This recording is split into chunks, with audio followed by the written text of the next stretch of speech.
Sa video na ito, pag-aaralan natin kung paano mag-multiply. Tatalakayin natin ang step-by-step na paraan upang mas madali itong maintindihan at magawa. Narito ang steps in multiplying numbers with regrouping. Narito ang unang halimbawa. How to multiply 97 times 96. So, meron tayong mga step na kailangang sundin. Step number 1, write the numbers vertically.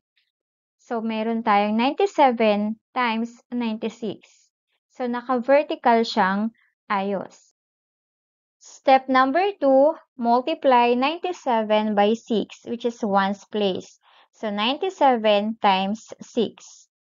So, we multiply 6 times 7. The answer is 42. So, ang gagawin natin, isusulat natin ang ones, which is 2, dito sa baba. And then, i-carry over natin ang 4 sa taas ng 9. Ang susunod naman na gagawin natin ay i-multiply natin ang 6 sa 9.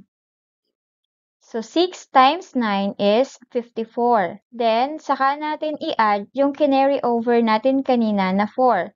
So, 54 plus 4.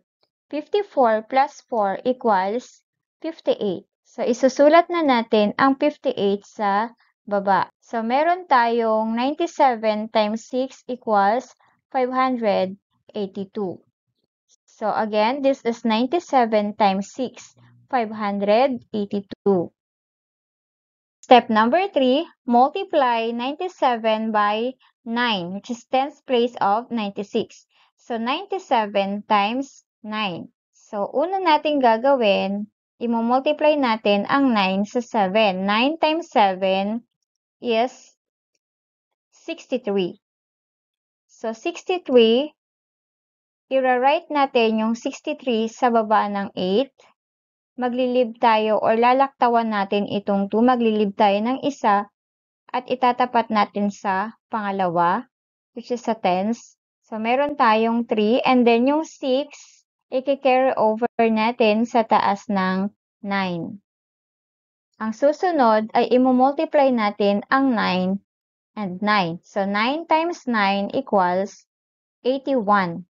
Saka natin i-add yung carry over natin na 6. So, 81 plus 6. 81 plus 6 equals 87. So, meron tayong 873. Again, 97 times 9 equals 873.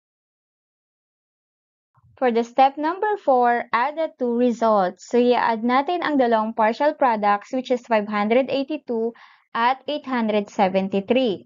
So, ang unang step na gagawin natin ay i-add natin mula sa kanan papuntang kaliwa.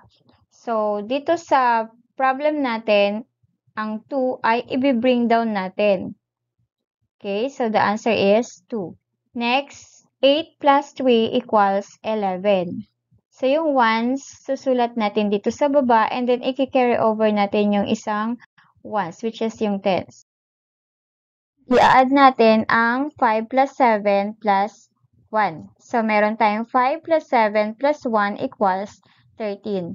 Again, i-write natin yung 1s, which is yung 3 dito sa baba. And then, i-carry over natin ang 1 sa tapat ng 8 or sa taas ng 8. Then, ang susunod, ipa-plus natin ang 1 and 8. So, 8 plus 1 equals 9. So, the answer is 9,312. Again, for the final answer, 97 times 96 equals 9,312. And that's all for now, and thank you for watching. Happy learning! Please don't forget to like, share, and subscribe. Thank you!